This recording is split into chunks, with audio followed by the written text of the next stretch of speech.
ಈಗ ನಿನ್ನೆ ಮಾತಾಡಿದೆ. ಹೌದು, ಯಾಕಂದ್ರೆ ನಮ್ಮ ಉಪೇಂದ್ರ ಸರ್ದು ಹತ್ತಿರದಿಂದ ಸುಮಾರು ವರ್ಷಗಳಿಂದ ನೋಡ್ಕೊಂಡು ಬಂದಿದ್ದೀನಿ. ಅವರು ಒಂದು ಆಫೀಸ್ ಮಾಡಿದಾಗ ಒಂದು 20 ವರ್ಷದ ಕೆಳಗಡೆ ನಮ್ಮ ಆಫೀಸ್ ಪಕ್ಕದಲ್ಲೇ ಇತ್ತು.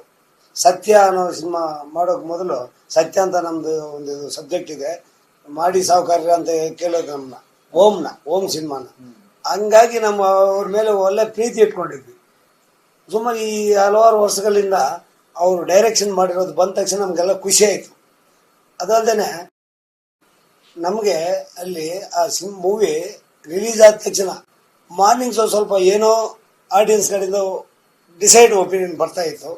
ಮ್ಯಾಟ್ನಿಂದ ಹೆವಿ ಫುಲ್ ಆಗೋಯ್ತು. ಯುಐ ಹೇಗಾಯ್ತಂದ್ರೆ ಆಲ್ ಸೋಸ್ ಫುಲ್ ಸರ್. ನೀವು ನಂಬರಿ ಬಿಡಿ 3-4 ಡೇಸು ನನ್ನಲ್ಲಿ ರೆಕಾರ್ಡ್ ತೋರಿಸ್ತೀನಿ, ಆಲ್ ಸೋಸ್ ಫುಲ್ ಆಗಿದೆ. ಹಂಗಾಗಿ 5ನೇ ದಿನ ಮ್ಯಾಕ್ಸನು ಮೂವಿ ಬರುತ್ತೆ. ಬಂದಾಗ ಸ್ವಲ್ಪ ಡ್ರಾಪ್ ಆಯಿತು. ನನಗೆ ಅನಿಸ್ತು ಒಂದು ವಾರ 2 ವಾರ ಬಿಟ್ಟು ಬಂದಿದ್ರೆ ಇಬ್ಬರು ಶೇಪ್ ಆಗೋರು, ಮ್ಯಾಕ್ಸ್ನು ಎಕ್ಸ್ಟ್ರಾರ್ಡಿನರಿ ಕಲೆಕ್ಷನ್ ಆಗೋಕೆ ಸ್ಟಾರ್ಟ್ ಆಯಿತು. ಆಮೇಲೆ ಇದನ್ನು ಪಿಕಪ್ ಆಯಿತು, ಏನು ನಡೀತಾ ಇದೆ. 2 ಸಿನಿಮಾಗಳು ಸಕ್ಸಸ್ ಅಂತಾನೆ ನಾನು ಇದರಲ್ಲಿ ಹೇಳಿದ್ದೀನಿ. ಅದರಲ್ಲಿ ಕೆಲವರು ಗೊಂದಲ ಮಾಡ್ಕೊಂಡು ಬಿಟ್ಟಿದ್ದಾರೆ. ನಾವು ಮಾರ್ಕ್ಸ್ ಬಂದ ತಕ್ಷಣ ನಮಗೆ ಇದು ಡ್ರಾಪ್ ಹೋಗೋಯ್ತು ಅಂತ ಒಬ್ಬ ಅಧ್ಯಕ್ಷ ಹೇಳಿದ್ದಾನೆ. ಅದು ಟೋಟಲಿ ರಾಂಗು.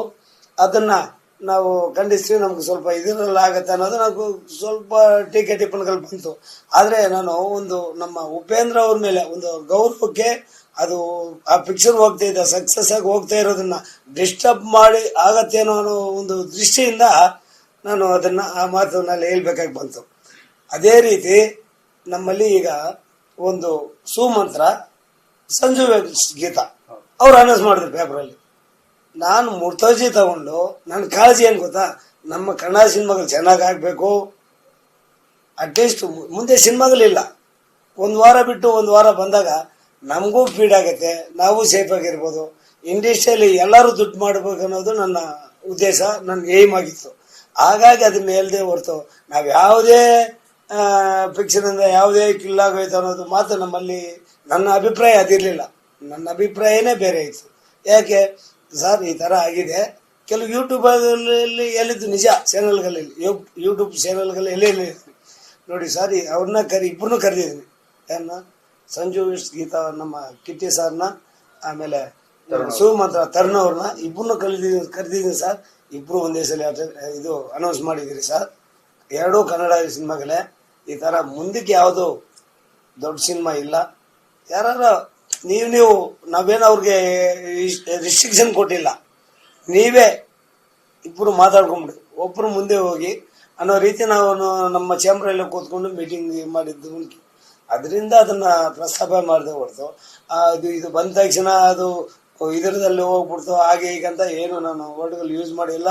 ಆವತ್ತೂ ನಮಗೆ ನಾವು ಬಂದು ಇಲ್ಲಿ ಅಧಿಕಾರ ತಗೊಂಡಿದ ತಕ್ಷಣ 2 ಕನ್ನಡ ಸಿನಿಮಾಗಳು ಹಿಟ್ಟಾಗಿದ್ದಾವೆ, ಭಾರಿ ಚೆನ್ನಾಗಿ ಹೋಗ್ತಾ ಇದ್ವು ಅನ್ನೋದು ಹೇಳ್ಕೊಂಡಿದ್ದು ಹೆಮ್ಮೆ ನನಗಿತ್ತು.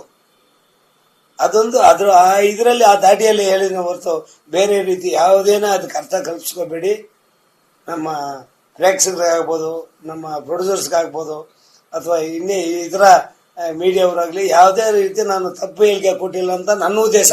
ನಾನು ಹಾರ್ಟ್ಫುಲ್ಲಿ ಮಾತಾಡಿದ್ದೀನಿ ಸರ್. 2 ಹಿಟ್ಟಾಗಿದ್ದಾವೆ, 2ನೇ ಮಾತಿಲ್ಲ. ನನ್ನ ಪ್ರಕಾರ ನಮ್ಮ ಸಿನಿಮಾ ಥಿಯೇಟರ್ ಎಲ್ಲರೂ ನೀವು ನೋಡಿ, ಕಲೆಕ್ಷನ್ಸ್ ತೆಗೆದು ನೋಡಿ, 2 ಹಿಟ್ಟಾಗಿದ್ದಾವೆ. ನಾವು ಬಂದ ತಕ್ಷಣ 2 ಇಟ್ಟಿರೋದು ನಮಗೆ ಸಂತೋಷದ ಸುದ್ದಿ. ಯಾಕಂದ್ರೆ ನಾವು ಇಲ್ಲಿ ಬಂದಾಗ ಕನ್ನಡ ಸಿನಿಮಾಗಳು 2 ಹಿಟ್ಟಾಯ್ತಲ್ಲಪ್ಪ ಅನ್ನೋದು ಒಂದಿತ್ತು. ಅದರಿಂದ ನಾನು ಹೇಳಿದೆ, ನೀವು ಯಾರು ಒಬ್ರು ಮುಂದಕ್ಕೆ ಹೋಗಂತ ಹೇಳಿರೋದು ಉಂಟು. ಅದು ಯಾಕೆ ಉದಾಹರಣೆ ಕೇಳಿದೆ ಅಂದರೆ, ಇವರು ಕರೆದು ನಮ್ಗೆ ಸಿನಿಮಾಗಳು ಸಿಕ್ಕಿಲ್ಲ, ಥಿಯೇಟರ್ಗಳು ಸಿಕ್ಕಿಲ್ಲ ಅಂದರು. ಯಾರು ತರುಣ್ ಅವ್ರು ಕೇಳಿದಾಗ ಅಲ್ಲಿ ಉತ್ತರ ಬರ್ಬೇಕಾದ್ರೆ, ಸರ್ ತಮಗೆ ಮೊದಲೇ ತಿಳಿಸಿದ್ದೆ, ಥಿಯೇಟರ್ಗಳ ಕೊರತೆನೂ ಇದೆ, ಹಾಗೂ ಕನ್ನಡ ಸಿನಿಮಾಗಳು ಮುಂದಕ್ಕೆ ಇಲ್ವೇ ಇಲ್ಲ. ತಾವು ಒಂದು 2 ವಾರ ಬಿಟ್ಟು ಯಾರು ಒಬ್ರು 2 ವಾರ ಬಿಟ್ಟು ಬನ್ನಿ ಅಂತ ಹೇಳಿದ್ದು ನಿಜ ಅಲ್ವಾ ಅಂತ ಕೇಳಿದೆ. ಅಷ್ಟಿಗೆ ಕೆಲವರು ಗೊಂದಲಗಳು ಮಾಡಿ ಅದನ್ನೇನೋ ಇದು ಮಾಡ್ಕೊಂಡಿದ್ದಾರೆ. ನಮ್ದು ಯಾವುದೇ ರೀತಿಯಲ್ಲಿ ಕನ್ನಡ ಸಿನಿಮಾಗೆ ವಿರೋಧ ಇಲ್ಲ, ಚೆನ್ನಾಗಿ ಹೋಗ್ಬೇಕನ್ನೋದೇ ನನ್ನ ಉದ್ದೇಶ. ನನ್ನ ಮನಸ್ಸಲ್ಲಿ ಇದ್ದಿದ್ದು ಅದೇನೆ. ಯಾರನ್ನೇ ಒಬ್ಬರನ್ನ ಕೀಳು ಮಾಡ್ದಾಗ್ಲಿ ಇನ್ನೊಬ್ಬರು ದೊಡ್ಡ ಇದರಲ್ಲಿ ನಾನು ನೋಡಿಲ್ಲ. ಇಬ್ಬರದು ಚೆನ್ನಾಗಿ ಆಗ್ಬೇಕು ಅನ್ನೋದು ನನ್ನ ಉದ್ದೇಶ ಇತ್ತು. ನಮ್ಮ ಉಪೇಂದ್ರ ಅವ್ರ ಬಗ್ಗೆ ಇನ್ನೂ ಸ್ವಲ್ಪ ಕಾಳಜಿ ಜಾಸ್ತಿ ಇತ್ತು. ಯಾಕಂದ್ರೆ ಅವ್ರ ಜೊತೆಗೆ ಇರ್ತಾ ಇದ್ದೆ. ತಾವು ಬೇಕಾದ್ರೆ ಅವ್ರನ್ನ ಕೇಳ್ಬೋದು. ಆ ಟೈಮಲ್ಲೇನೆ ನಾವು ಅವ್ರ ಜೊತೆಗಿದ್ದರಿಂದ ಭಾರಿ ಚೆನ್ನಾಗಿ ಹೋಗಿ ಸರ್. ಅವರು ಉಪೇಂದ್ರ ಅವರು ಡೈರೆಕ್ಷನ್ ಮಾಡಿದ್ದು ಅಷ್ಟು ಚೆನ್ನಾಗಿ ಟ್ಯಾಕಪ್ ತಗೊಂಡು ಹೋಗ್ಬೇಕಾದ್ರೆ ಎಲ್ಲೋ ಒಂದು ಕಡೆ ಡಿಸ್ಟರ್ಬ್ ಆಯ್ತೇನೋ ಅನ್ನೋ ರೀತಿಯಿಂದ ನಾನು ಮಾತಾಡಿದ್ದೆ ಅಷ್ಟೇ. ಇಬ್ಬರು ಸೇಫ್ ಆಗಿರ್ಬೋದು, ಇಬ್ಬರದು ಒಳ್ಳೆ ಸಕ್ಸಸ್ ಆಗಿದೆ. ನಮ್ಗೇನು ಸರ್, ಯಾರು ಏನು ಮಾಡಿಕೊಂಡ್ರು ನಮ್ಗೇನಿಲ್ಲ. ನಾವು ಇಂಡಸ್ಟ್ರಿಯಲ್ಲಿ ಒಂದು ಬಂದು ಇಲ್ಲಿ ಕೂತಿದ್ವಿ. ನಾವು ಬಂದಾಗ ನಮ್ಮ ಕನ್ನಡ ಸಿನಿಮಾಗಳು ಒಂದು ರೇಂಜ್ ಹೋಗ್ಬೇಕನ್ನೋದೇ ನನ್ನ ಉದ್ದೇಶ ಸರ್. ಅದನ್ನ ನೀವೇನೋ ತಪ್ಪು ಕಲ್ಪನೆಗಳು ಮಾಡಿಕೊಂಡು ಅವರಿಂದ ಇವರು ಇದಾದ್ರು, ಇವರಿಂದ ಅವರು ಇದಾದ್ರು ಅನ್ನೋದು ಯಾವುದೂ ನೀವು ತಿಳ್ಕೊಬೇಡಿ. ವೇಲು ಅವರು ಬೇಕಾದವ್ರೆ, ಶ್ರೀಕಾಂತ್ ಅವರು ಬೇಕಾಗಿರೋ. ನಾನು ಬಂದ ತಕ್ಷಣ ಏನ್ ಮಾಡ್ತಾನೆ ಗೊತ್ತಾ ಸರ್, ನಾನು ಕಾಲೇಜಿಗೆ ತಗೊಂಡು ಯಾವುದೇ ಕನ್ನಡ ಸಿನಿಮಾ ಬರಲಿ ಅವ್ರಿಗೆ ಒಂದು ಮೆಸೇಜ್ ಕಳಿಸ್ತಾ ಇದ್ವಿ. ಬೆಸ್ಟ್ ಆಫ್ ಲಕ್ ಅಂತ ಒಂದು ಲೆಟರ್ ಮುಖಾಂತರ ತಿಳಿಸ್ತಾ ಇದ್ದೀನಿ. ನಿಮ್ದು ಒಳ್ಳೆ ಸಕ್ಸಸ್ ಆಗಲಿ ಅನ್ನೋದು ಒಂದು ನನ್ನ ಇದರಿಂದ ನಡ್ಕೊಂಡು ಬರ್ತಾ ಇದೆ. ನಮ್ಮ ಕಾಲದಲ್ಲಿ ಅವ್ರ ಸಿನಿಮಾಗಳು ಹೆಚ್ಚಿಗೆ ಬರಲಿ ಸರ್. ಅವ್ರಿಗೆ ಕೇಳ್ಕೊಳ್ಳೋದು ನಾನು ಇಷ್ಟೇನೆ. ಒಂದು 4 ಕೋರ್ಸ್ಗೋ 3 ಕೋರ್ಸ್ಗೋ ಅಂತ ಸೀಮಿತ ಮಾಡಬೇಡಿ. ತಾವು ಮೊದಲೆಲ್ಲ ಮಾಡ್ತಾ ಇದ್ರಿ.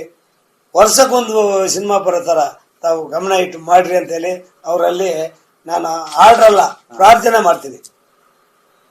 ಇಬ್ರು ನಮ್ಗೆ ಪರಿಚಯ ಆಗಿರೋದ್ರಿಂದ ನಾನು ಅವ್ರದ್ದು ಮಾಡ್ಬೇಕನ್ನೋದು ಒಂದು ಕನಸಿತ್ತು. ಅದು ನನ್ನ ಕೈಯಲ್ಲಿ ಆಗಿಲ್ಲ. ಸುದೀಪ್ ಸರ್ ಮಾಡ್ಬೇಕಂತೇಳಿ ಅವ್ರಿಗೆ ಒಂದು ಕಿಚ್ಚ ಟೈಮಲ್ಲೇ ನಾನು ಅಡ್ವಾನ್ಸ್ ಮಾಡಿದ್ದೆ.